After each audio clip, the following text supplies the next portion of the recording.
Sinungaling ka, Madriaga, at hindi ako papayag na gamitin mo at ng mga kasamahan mo ang oras, ang espasyo, ang dignidad ng kahit na anong opisina o sangay ng gobyerno. Isasalaysay ko ang mga pangyayari noong 2021, ang tunay na pagbuo ng unit team. Maraming nagtatanong, maraming naghahaka-haka, higit sa lahat, may nagsisinungaling diyan sa Kongreso. So unang-una, no such thing as yung mga term, ano ba yan? Paghahati ng term, ano ba yun? Sinabi na meron daw alyansa and magte-term sharing. Nako, talaga naman kasinungalingan yan. Ang unang pagtitipon at pag-uusap tungkol sa Vice Presidency noong May 29, 2 days before the birthday of our VP then. Nag-lunch date kami sa Primus Bistro sa Davao. Naalala ko pa kasi bago eh. Tapos, first time na nag-usap ng matagal-tagal si Bongbong at si Inday Sara. Tapos nag-greet kami at syempre nagpahaging kami na kung maari si Bongbong na ang maging VP ni Inday Sara. Kasi alam naman natin, namamayagpag sa lahat ng survey si VP noon, Mayor Inday siya, bilang presidential bet. Ika nga, walk-over sana. Kasi nakaupo pa yung tatay niya at napaka-popular niya mismo. Ngunit nung August 5, maalala ninyo, sinabi ng PDP Laban, ine-endorso si Bongo and Rodrigo Duterte as VP. Yun ang official statement.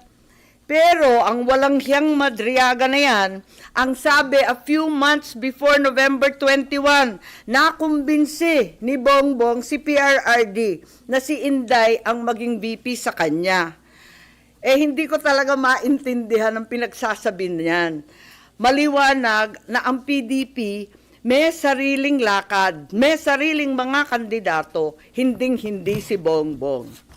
Nag-umpisa kami mag-usap-usap sa isang GC noong September 7. Nag-uusap na kami, pero nag-decide ako, mag-GC na tayo. At sa awa ng Diyos, kahapon, sa yamot ko, sa inis ko, dyan sa sinungaling na yan, na hanap ko ang aking lumang cellphone, andito. At as usual, Samsung na may note. At nakita ko yung aming pagte-text. Yan, nabuo ang isang grupo kasama ng ilang kamag-anak, na kamag-anak rin ni Inday, kamag-anak rin namin. Makikita nyo, September 8, dineklara na Go Duterte na ang standard bearer. Walang Bongbong, walang Sara. Ang sinungaling talaga. Pagkatapos, September 10, sabi nga, duda na si Presidente o si Sara ay tatakbo. Sinabi ni Mayora noon na silang mag-ama may deal. Isa lang ang tatakbo sa kanila sa national. Hindi ko maintindihan ang mga claim nitong taong ito. Tapos, in-endorse, September 19, magulo talagang panahon na yun eh. Si Pacquiao naman ang in-endorso. September 28, nag-usap-usap kami sa bahay, andyan si Bongbong, yung kamag-anak namin, si Mike Acevedo Lopez, kamag-anak namin ng mga Duterte. Hindi ko maintindihan, may lola yung nanay ko na lola rin ni PRRD. Ang sabi, Bongbong will file. Ako to, text ko to, nakita ko eh. He will file October 6 as instructed. Pero sana somebody will file as his VP. Kasi nakakatawa naman, walang katandem. Yun ang pinapaliwanag ko kay VP Sara Mayora noon. Still hoping you will run and he will slide down to VP ASAP. Ewan, ganon. Ngayon, ang sagot naman ni VP, tulad ng sinabi niya sa media, naku, ang usapan namin ni PRRD, VP na siya sa PDP, ako, mayor na. At yun nga ang nangyari. The same day, VP Sara then mayor filed her COC as Davao Mayor. Di ba nangyari yon? Pagkatapos, eto, October 6, si Bongbong nag-file candidacy for president at ang maliwanag, mag-isa lang siya. Kasi eto nga, inaasam-asam namin na si Mayora pa rin ang kanyang katandem. Pero itong Madriaga dyan sa Congress, sabi niya na si PRRD daw, sinabi sa kanya noong November 21 na si BBM tatakbo at si Sara ang VP. Anong kasinungalingan yan? October 6 pa lang nag-file na si Bongbong na mag-isa. Kaya magtataka ka talaga. Maalala po ninyo na nung pagkatapos nun, ayan na yung kay Bato.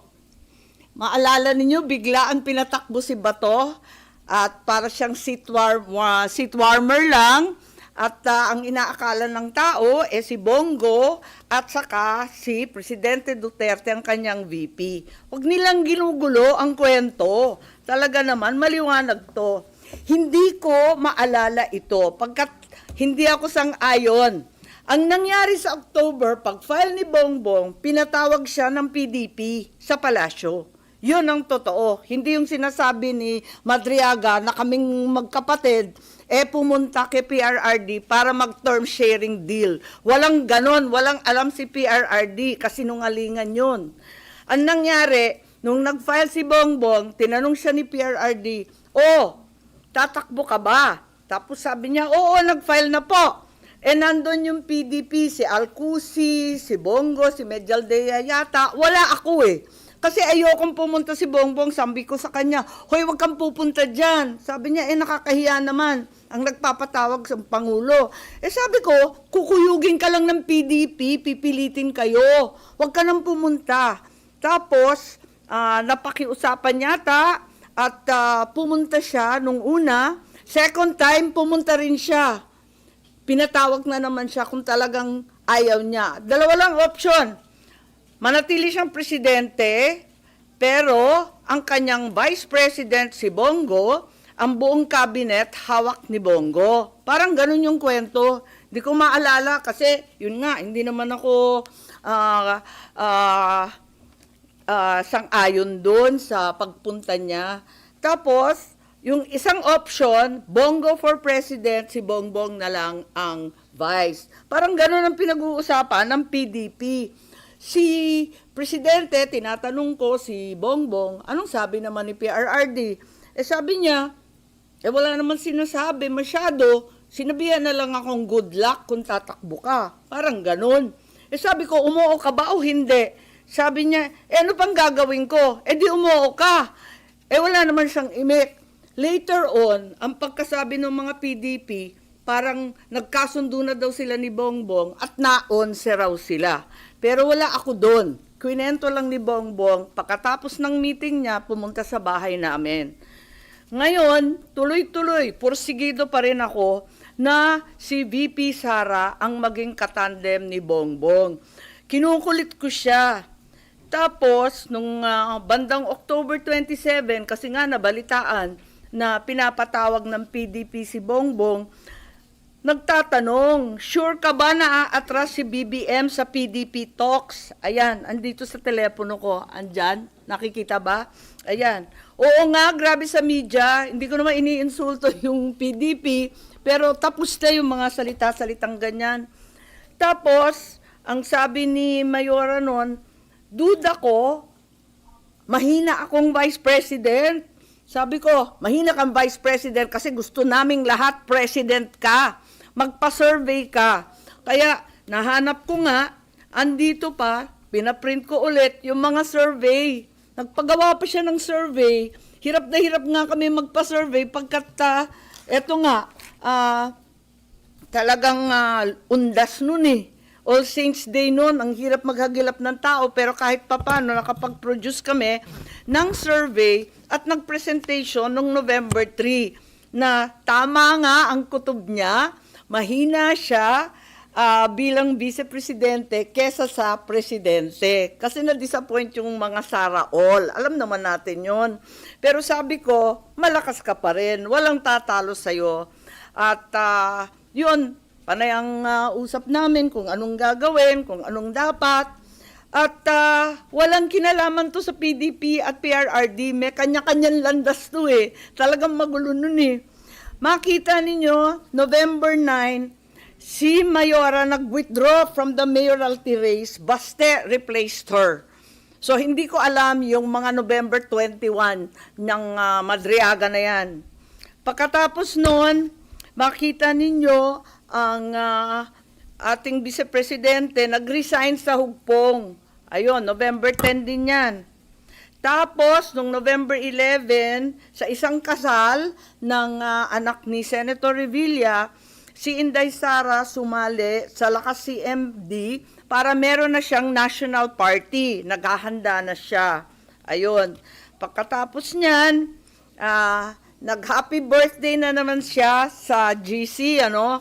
Happy birthday, Senator Amy. Many, many happy returns.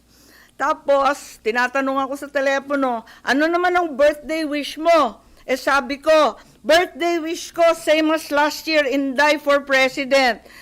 So, hanggang sa dulo talaga, pinagpipilitan namin na siya talaga.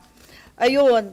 Tapos, November 12, ang liwanag naman ng statement ng aking kapatid, no to possible term sharing. Kaya tumigil ang mga nagchichismis ng kalokohan. Bakit magti-term sharing? Pinipilit nga namin na yung buong term, ang pagiging Pangulo, para kay Inday. Makikihati pa siya. Saan naman kalokohan ng galing yon? This is not a good formula for stability. Tama yon. And the reason why 6 years is there is for the policies of government to continue. Ayan continue. And if we change government, magkakagulo. Ayan. Yan ang statement ni Bongbong, November 12. So, hindi ko maintindihan saan nagmula yan term sharing na kabulastugan na yan. November 13 pa, Go takes over as PDP laban presidential candidate. Talagang walang kinalaman sa PDP, walang alam ang dating Pangulo. Ayan, November 14, very publicly, pikon na pikon si Presidente at hindi niya alam ang pangyayari. Kasalanan po namin yun. Sara did not consult him on her 2022 plans. Sasabihin ko ang rason, di ako makasuporta. Ayan, binabanatan na naman niya. Kita naman natin, November 14 na yan. Ewan ko kung saan yung kasunduan na pinagsasabi na kinumbinsi ni Bongbong o kinumbinsi si Bongbong, pati yung sinungaling, nagkabulbul na. I'm sure yung pagtakbo, desisyon ni na Bongbong. Totoo naman, ang kulit-kulit kaya namin. Tapos, November 16, sabi ni Nograles, wala nang Duterte go. November 16 din, talagang nag-iisip na kami ng kampanya kasi pumila na eh. So doon sa group chat, makikita ninyo, I like unity, power tandem yan. Sabi ko, uniteam. Tapos sabi, only team. Okay, ilabas ko na to. Uniteam na tayo. At doon nagmula yung Uniteam, November 16. Okay? So, hindi ko maintindihan yung November 21, nangangampanya na by November 21. Nako. Pero, hindi pa rin napapawi ang galit ni PRRD, November 18, bumabanat pa rin kay Bongbong. Asan ang pagkakasundo dyan? Tapos tuloy-tuloy na po, November 21, nasa Davao, nasa Mindanao, November 25, tuloy-tuloy na yung mga partido na sumapi. At finally, matagal to December 14, tsaka lang nag-withdraw at umatras si Bongo bilang presidente. Kaya gusto ko lang itweet itong mga kabuktutan na mga ito. At sasabihin ko lang na pawang kasinungalingan ang pinagbibitaw ng Madriagang yan.